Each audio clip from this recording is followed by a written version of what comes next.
I found a few movie mistakes or film flubs in a film called The Hitman's Bodyguard. It made me wonder if anyone had noticed.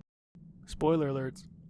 Movie mistakes can snatch the viewer out of the fantasy world and back into reality.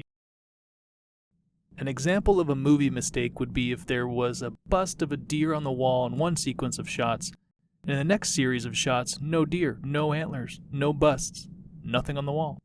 Or if they used a Pez dispenser instead of a handgun ammunition clip, just as an example. There he goes again. If you haven't seen The Hitman's Bodyguard with Ryan Reynolds, Samuel L. Jackson, and Selma Hayek, you're missing out on a fun action film equipped with buddy bashings, brawls, and banter. The action scenes were exciting and engaging, and at times I was laughing out loud. I definitely recommend this movie if you're feeling like a lighthearted assassin film with some funny. I know, funny is subjective. Some movie mistakes were subtle and could easily be left unnoticed. Let me break it down. Some mistakes were in your face, kind of like a Ryan Reynolds joke. And now everyone knows I like Ryan Reynolds. Jesus Christ! Really? Now, let's begin. Here's some movie mistakes I found in the film The Hitman's Bodyguard, rated R. Time-traveling bodyguard. In the beginning of the film, right after the bodyguard Michael grabs his weapons to start his day running a protection service, he looks at his watch. The time is 7:32 a.m. He leaves the house, picks up a few clients, and while driving, touches his earpiece. His watch says 6:07? I don't know about you, but I'd feel pretty safe with a protection service that has mastered the art of time. Speed Demon grabs his pills. After his meteoric decline and almost losing his entire career, Michael the bodyguard meets a client at the client's domicile. Hiding out of fear and out of his mind, the client rises from underneath the table. 2 brown bottles are lying sideways, with pills and caps all over. 1 white bottle stands at the edge of the table near Michael. Michael's client shovels a few pills into his mouth, and all 3 bottles have moved closer to the client and his drug problem. The next time we see the whacked out client, pills magically appear on the table. Immediately, in the next shot, there are 3 pill bottles missing and no pills on the table. Did he pack them up? He's so fast. What drug did he take? Sonic the Hedgehog and all? Wait, weren't there yellow and green pills on the table when he scoops them into his mouth, but no green pills on the table right before he eats the whole pharmacy? I'm starting to see things. Kids, don't do drugs. I'm good. Punching the style out of your clothes. Michael is fighting with 2 goons from a crime syndicate. Goon 1 has a bright blue jacket. Goon 2 has a black leather jacket. When they are thrown into the trash dumpster, reality takes a punch. Goon 1 is thrown into the dumpster, landing on his left side, wearing his stylish bright blue jacket and blue jeans. In the next shot, we see Goon 1 is rotated 180 degrees and is now lying on his right side. Darker blue jacket and black pants? Michael bruised the goon's clothing by punching his style black and blue. Lights out, LEDs, hoodie, and hair. Michael fights with a syndicate goon who is prepared to arrest Jack Frost. He is wearing a black hooded jacket over a collared shirt with a 3rd shirt underneath. His hair is long and pointed to his right, slightly off nautical north. Michael smashes his head against the elevator door. Notice the green LED lights? Next, the goon is tied up and left face down while the doors squish his head. Where are the green lights? I mean, we all know high-tech elevators are equipped with a squish button and cool LED lights, right? Also, where is his hooded jacket with +2 frost? It disappeared along with half of his hair? Man disappears in hallway. The head agent is talking on a cell phone in the middle of the Windbreaker squad, walking halfway down the hallway. Walking on the right-hand side of the hallway is an officer with a Kevlar vest. In the next shot, we should see the officer in the Kevlar vest past the group, but he is missing. Maybe he walked through the wall?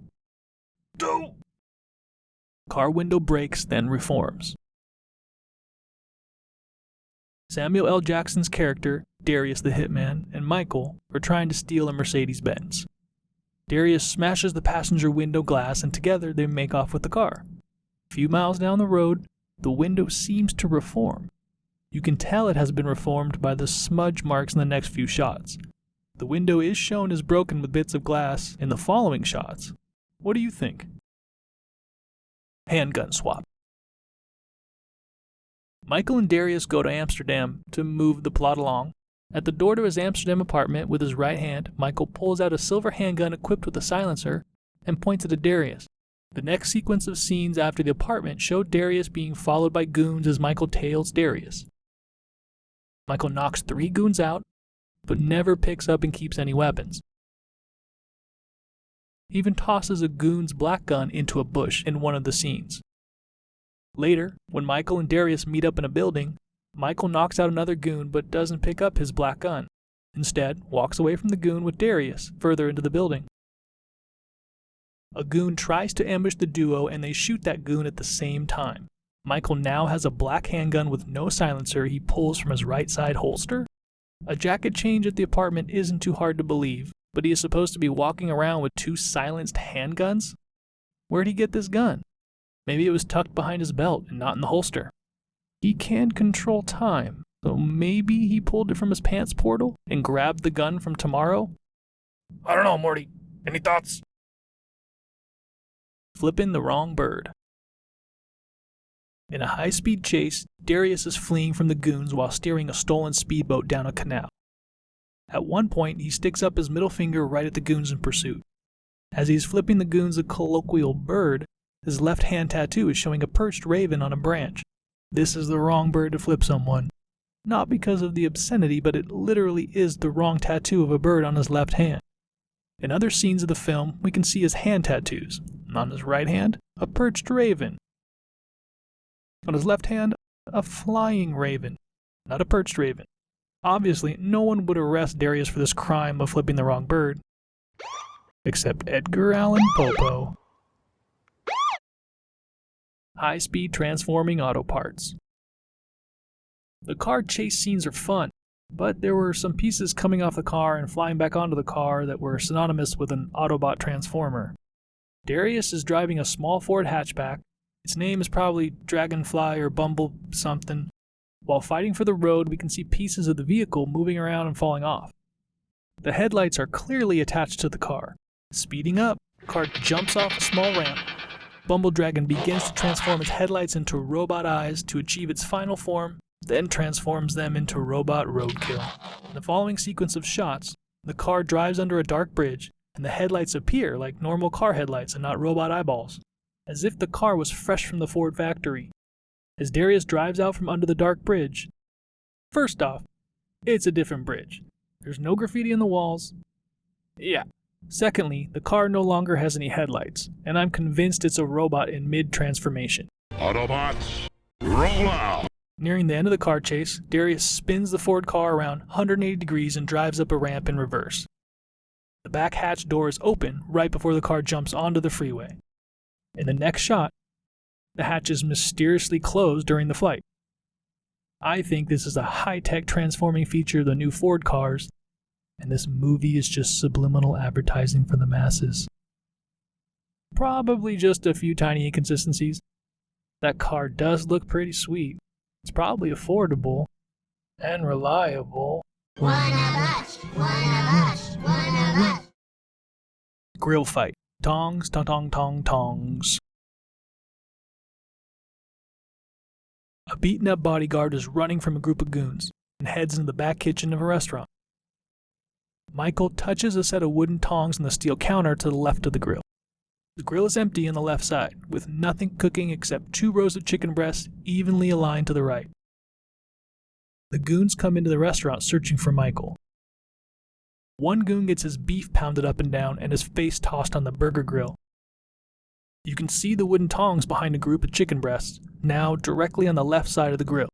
Either that is some fast food that grew legs and walked to the hotter side of the grill, or this goon walks around with a sidearm and a bag of chicken under his jacket. Another goon comes in, more ouchies ensue, and the chicken goon gets slammed on the grill again. Right before Michael throws a skillet at goon number 3, we see the wooden tongs still on the grill and the groups of chicken breasts. But when the goon fires his weapon at Michael, the wooden tongs jump off the hot grill to cool off on the steel counter, This has to be a Disney restaurant.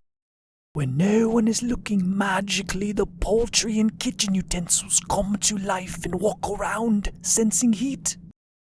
Support the channel. If you all enjoy this type of video where I break down the mistakes found in Hollywood movies, like, share, and subscribe, and leave a comment letting me know I should make more.